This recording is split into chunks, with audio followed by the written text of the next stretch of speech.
इस वीडियो में हम देखने जा रहे हैं हैव हैज़ हैड के सारे यूजेस। आप जानते हैं कि जो हैज़ है सिंगुलर सब्जेक्ट प्रेजेंट टेंस में यूज़ किया जाता है। हैव का यूज़ हम present tense plural subject I और यू के साथ करते हैं। वहीं पर हम पास्ट टेंस में हैड का यूज़ करते हैं। तो ये सारे हैव के इन्फ्लेक्शंस हैं, यानी जो विभिन्न फॉर्म होते हैं वो है। तो एक एक करके बारी बारी सभी यूजेस को हम देखेंगे, हैव हैज़ हैड के अच्छी तरह से समझेंगे वन बाय वन। तो आइए वीडियो को शुरू करते हैं। वीडियो को शुरू करने से पहले मेरा यह रिक्वेस्ट है आपसे कि अब तक इस वीडियो को आपने लाइक नहीं किया है तो फिर इसको लाइक करते चले, क्योंकि आप इसे निश्चित रूप से पसंद करेंगे ही करेंगे, because it is going to be a wonderful video for you. तो लाइक कर लें, सब्सक्राइब कर लें और बाद में आप फ्रेंड्स को शेयर भी कर दें तो बड़ा अच्छा रहेगा, उन्हें भी बेनिफिट मिल जाएगा। तो फर्स्ट यूज़ देखते हैं। जो फर्स्ट बेसिक यूज़ है हैव हैज़ हैड का, वो हम ये बताने के लिए करते हैं कि मेरे पास यह चीज़ है, उसके पास वह चीज़ है, मेरे पास यह चीज़ थी, उसके पास यह चीज़ थी, यानी पास होने या रखने का अर्थ देता है। तो लेकिन हिंदी में अगर पास होना या रखना ये शब्द नहीं भी हैं, लेकिन सेंस ये आ रहा है कि कोई चीज़ पास में है या फिर रखता है। अगर यह सेंस दे रहा है बिना इन शब्दों के भी, तो फिर हम वहाँ पे हम हैज़ हैव हैड का यूज़ करते हैं। स्ट्रक्चर क्या होता है? स्ट्रक्चर होता है सब्जेक्ट प्लस हैज़ हैव या फिर हैड प्लस नाउन। यहाँ पर जो ये नाउन है यह वह चीज़ है जिसके पास में रखने या फिर होने की हम बात करते हैं। तो ये तो बेसिक चीज़ हो गई। जब हम बताते हैं कि मेरे पास यह चीज़ है, उसके पास यह चीज़ थी, ये चीज़ बताते हैं। लेकिन इसका जो यूज़ है वह संबंध बताने के लिए भी होता है। आप ये बताते हैं कि उसकी इतनी बहनें हैं, उसके 2 भाई हैं, मेरे बहुत सारे मित्र हैं, मेरे बहुत सारे शत्रु भी हैं, एनिमीज़ भी हैं, मेरे बहुत सारे फॉलोअर्स हैं, मेरे बहुत सारे सब्सक्राइबर्स हैं, राइट। यानी संबंध बताने के लिए आप इसका यूज़ करते हैं। उसकी 2 बहनें हैं, ही हैज़ 2 सिस्टर्स, राइट। उसकी 2 बहनें हैं, he has a son and a daughter, यानी उसका एक लड़का और एक लड़की है। I have not many friends, यानी मेरे पास बहुत मित्र नहीं है, मेरे बहुत मित्र नहीं है। तो मेरे बहुत मित्र नहीं हैं, यहाँ पर भी हम पास होने की बात कर रहे हैं। मेरे पास बहुत मित्र नहीं है, राइट। तो पास होने की बात करते हैं। तो पास होना यह सेंटेंस में आए या ना आए, सेंस आना चाहिए। तो संबंध बताने के लिए हम हैव हैज़ हैड का यूज़ करते हैं, राइट। दूसरा जो यूज़ है हैज़ हैव हैड का, अगर हमें किसी बड़ी वस्तु के विभिन्न पार्ट्स के बारे में बताना है तो वहाँ पर भी इसका यूज़ किया जा सकता है। स्ट्रक्चर सेम रहेगा, subject plus has have had plus noun, same structure रहेगा।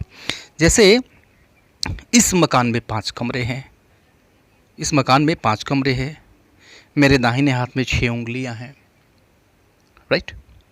तो इस तरह की चीज़ों को बताने के लिए जब हम एक वस्तु के विभिन्न पार्ट्स के बारे में बताते हैं, शरीर के बॉडी के पार्ट्स के बारे में बताएं, तो हम हैज़ हैव हैड का यूज़ करते हैं। जैसे दिस हाउस हैज़ 5 रूम्स, यानी इस मकान में 5 कमरे हैं। He has 6 fingers in his right hand, यानी उसके दाहिने हाथ में 6 उंगलियां हैं, राइट। तो किसी वस्तु के पार्ट्स को बताने के लिए, राइट। थर्ड यूज़ देखते हैं हम। अगर आपको बताना है बाध्यता के बारे में, अनिवार्यता के बारे में बात करनी है, तो आप हैज़ हैव हैड का यूज़ करते हैं। प्रेजेंट में हैज़ हैव का यूज़ करेंगे according to the subject, past में आप यूज़ करेंगे हैड का, और फ्यूचर में आप यूज़ करेंगे विल हैव का। Subject plus have plus to plus verb की फर्स्ट फॉर्म। जैसे I had to sell my house, I had to sell my house, यानी मुझे अपना मकान बेचना पड़ा। तो बेचना तो नहीं चाहता था, लेकिन बेचना पड़ा, ये मेरी बाध्यता थी, ये मेरी मजबूरी थी, मुझे अपना मकान बेचना पड़ा। You will have to suffer loss, suffer loss means होता है नुकसान उठाना। You will have to suffer loss, यानी तुम्हें नुकसान उठाना पड़ेगा, right. You will have to obey me, यानी तुम्हें मेरी आज्ञा का पालन करना पड़ेगा। तो जहाँ पर बाध्यता बतानी हो, जहाँ पे मजबूरी बतानी हो, वहाँ पर हम इस तरह से इस स्ट्रक्चर में, इस फॉर्म में हम हैज़ हैव हैड का यूज़ करते हैं टू और वर्ब की फर्स्ट फॉर्म के साथ। नेक्स्ट यूज़ देखते हैं कॉजेटिव वर्ब के रूप में, जब सब्जेक्ट कोई काम खुद न करके दूसरे से करवाए। ठीक है, जैसे कहता हूँ कि मैंने तुम्हारी किताब भिजवा दी, राइट। तो काम करवाया किसने? मैंने करवाया। ठीक है, ये सब्जेक्ट हो गया। अब देखिए किस वस्तु पर काम हुआ, भिजवाई, किस चीज़ को भिजवाया गया? किताब को भिजवाया गया, ये ऑब्जेक्ट हो गया, राइट। ऐसे सेंटेंसेस का जो स्ट्रक्चर होता है वो होता है सब्जेक्ट प्लस हैव। तो हैव का मतलब यहाँ पे हैव, हैज़, हैड तीनों से है, प्लस ऑब्जेक्ट और प्लस वर्ब की third form plus other words. जैसे देखिए I had you book sent, I had you book sent, यानी मैंने तुम्हारी किताब भिजवा दी। तो सबसे पहले सब्जेक्ट, और चूंकि पास्ट है इसलिए हैड आया। और देखिए ऑब्जेक्ट क्या है, कौन सी चीज़ भिजवाई? तो तुम्हारी किताब, योर बुक, और काम हुआ सेंट, इसका third form sent, I had you book sent. मैं तुम्हें सज़ा दिलवाऊंगा, ठीक है, I will have you punished, I will have you punished. ठीक है, तो सब्जेक्ट कौन सज़ा दिलवाएगा? मैं, और चूंकि फ्यूचर है तो विल हैव का यूज़ करेंगे। और सज़ा दिलवाएगा किस वस्तु को या फिर किस व्यक्ति को सज़ा मिलेगी? तो तुम्हें मिलेगी, राइट, यू, और काम पनिश, थर्ड फॉर्म इसका punished, I will have you punished, मैं तुम्हें सज़ा दिलवाऊंगा, right. He had his thesis written by someone else. He had his thesis written by someone else. यानी उसने अपने thesis किसी और से लिखवाई, राइट। तो कॉजेटिव वर्ब के रूप में जब काम खुद न करके दूसरे से करवाया जाए तो यह भी सेंस देने के लिए हम हैव हैज़ का यूज इस तरह से करते हैं। नेक्स्ट यूज देखते हैं हैज़ हैव हैड का यूज़ बीन के साथ, और इस वक्त इसके ठीक बाद टू आएगा और फिर प्लेस आएगा। अब देखिए यह किस कंडीशन में यूज होता है? Subject plus has have had plus been plus to plus place. देखिए कि अक्सर हम कहते हैं यार बहुत डींगे न हाको दिल्ली के बारे में, क्योंकि मैं वहाँ भी गया हूँ, मैं भी वहाँ गया हूँ। ठीक है, तो दिल्ली के बारे में मैं भी बहुत कुछ जानता हूँ, मैं भी वहाँ गया हूँ। ठीक है, तो गया है मतलब वहाँ गया है, रहा है और फिर लौट आया है, राइट। तो ये इस तरह का अर्थ देता है, जैसे अगर ये कहा जाए I have been to Delhi many times, यानी मैं बहुत बार दिल्ली गया हूँ, यानी बहुत बार दिल्ली गया हूँ, वहाँ रहा हूँ और फिर वापस आ गया हूँ। ठीक है, एक और देखिए कि she has been to her village recently, she has been her village to she has been to her village recently, यानी हाल ही में वह अपने गांव गई है, यानी अपने गांव वह गई थी और फिर लौट आई है, कहने का मतलब ये है। ठीक है, तो हैज़ हैव हैड के ठीक बाद हम टू का यूज़ करते हैं, फिर उसके बाद से प्लेस होता है, इसका मतलब उस प्लेस पे वो गया है और फिर लौट कर चला आया है। नेक्स्ट यूज़ देखते हैं हैव हैज़ हैड, नहीं यहाँ पे पर्टिकुलरली हैड का यूज़ होता है, सब्जेक्ट प्लस हैड, और उसके बाद से इसको हम एक्सपेक्टेड के साथ या फिर होप्ड के साथ या फिर विस्ड के साथ या फिर वांटेड के साथ हम यूज़ करते हैं, राइट। जैसे I had hope to see her, I had hope to see her, यानी मुझे उससे मिलने की उम्मीद थी। तो सिर्फ उम्मीद थी, मिली नहीं। ऐसे सेंटेंसेस से यह पता चलता है कि जो एक्सपेक्टेशन था, जो उम्मीद थी, वह उम्मीद ही रह गई, वो पूरी नहीं हुई। जो होप थी वह होप ही रह गई, जो विश थी वह विश ही रह गई, वह पूरी नहीं हुई।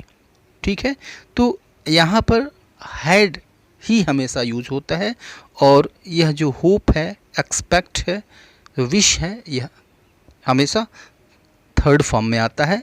आई had hope to see her, मुझे उससे मिलने की उम्मीद थी। I had wanted to talk to her once, यानी मैं उससे एक बार बात करना चाहता था। ठीक है, तो चाहता था, तो यह जो चाहता था यह चाह ही रह गई, बात नहीं हो पाई। इस कंडीशन में हैड के साथ यह जो वर्ब हैं ये हमेशा थर्ड फॉर्म में आते हैं, राइट। नेक्स्ट यूज़ देखते हैं हैव। हैव का एक अर्थ लेना भी होता है। ठीक है, हैज़ मीन्स लेना, हैव मीन्स लेना, हैड मीन्स लिया। तो लिया मतलब कोई चीज़ खाया, पिया, खाया, खाना पीना इस अर्थ में भी यूज़ होता है। जैसे जैसे आई have had my dinner, I have had my dinner यानी मैंने डिनर खा लिया है, ठीक है, प्रेजेंट परफेक्ट का है। तो प्रेजेंट परफेक्ट में हैव हैज़ हैड आता है, उसके बाद से मेन वर्ब का थर्ड फॉर्म आता है। तो यहाँ पर देखिए मेन वर्ब के रूप में हैड आया हुआ है, मीन्स यहाँ पे अर्थ हुआ taken. I have taken my dinner, तो I have taken my dinner कह लीजिए, या फिर I have had my dinner, right, यानी मैंने डिनर खा लिया है। I had only cold drink there, यानी मैंने वहाँ पर केवल कोल्ड ड्रिंक लिया था, मैंने वहाँ केवल कोल्ड ड्रिंक लिया था। नेक्स्ट यूज़ देखते हैं, नेक्स्ट यूज़ है हैड बेटर, राइट। तो हैड बेटर हैड पास्ट में यूज़ होता है, लेकिन इसका जो यूज़ है वह सलाह के रूप में किया जाता है, ठीक है, और ये जो सलाह होगा वो फ्यूचर के लिए होगा, राइट। इसका अर्थ होता है अच्छा रहेगा, और इससे आप सलाह देते हैं। सब्जेक्ट होता है हैड बेटर होता है, उसके बाद से वर्ब की फर्स्ट फॉर्म होती है। जैसे you had better not go there, you had better not go there यानी अच्छा रहेगा तुम वहाँ न जाओ, तुम्हारा वहाँ न जाना अच्छा रहेगा, राइट। तो ध्यान रखें, पास्ट जिस की तरह तो दिखता है लेकिन यह फ्यूचर का एक्चुअली है, ये और यह सलाह है। You had better talk to him at once, you had better talk to him at once यानी तुम्हारे लिए अच्छा रहेगा कि तुम मुझसे शीघ्र बात करो, तुम मुझसे जल्दी बात करो। तो अभी के लिए इतना ही, मिलते हैं नेक्स्ट वीडियो में, तब तक के लिए good bye and take care.